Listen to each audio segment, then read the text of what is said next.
The patient is positioned in the lateral decubitus position, and the intra-articular image of the left shoulder are obtained through a standard posterior portal. A rotate interval release is performed through a standard anterior portal. An anterior capsule release is carried out until the subscapularis muscle is clearly visualized. A 30-degree scope is used to observe the subscapularis tear, but the tendon attachment is not fully visualized. With a 70-degree scope, the articular portion of the subscapularis tendon tear is observed with the arm in slight internal rotation. The torn tendon margin is debrided using a shaver, and the lesser tuberosity is prepared using a burr.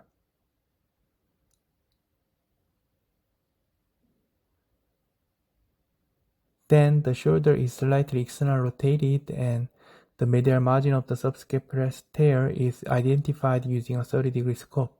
A suture lasso is used to penetrate just medial to the tear, and single fiber wire suture is passed.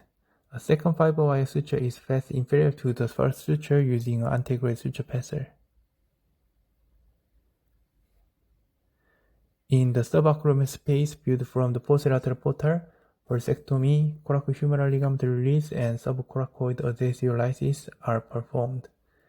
Then the superior margin of the subscapularis tendon is clearly visualized. In the presence of the long head of the biceps tendon pathology, suprapectoral tenodesis is performed.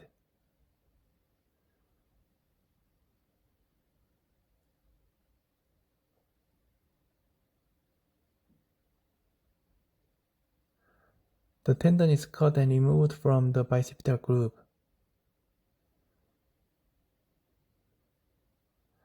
The two previously passed fiber sutures are delivered through the rotate interval and retrieved via the lateral portal. An ankle portal is created just lateral to the acromius lateral border, and a bone hole is created at the junction of the supraspinatus and subscapularis footprint using an awl. A smooth cannula is inserted through the ankle portal, and the fiber wire sutures are retrieved through the cannula. The sutures are passed through a knotless anchor, and the anchor is inserted into the bone hole. Tension is then applied to the suture rim to compress the subscapularis tendon against the lesser tuberosity.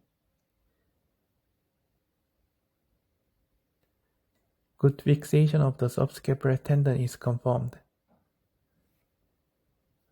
A blue-free sutures along with the two fiber wire strands is used for supraspinatus tendon repair.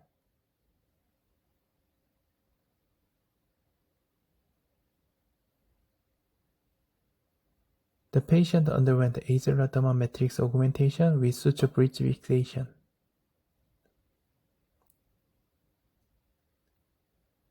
The final intra-articular view shows secure fixation of the subscapularis tendon.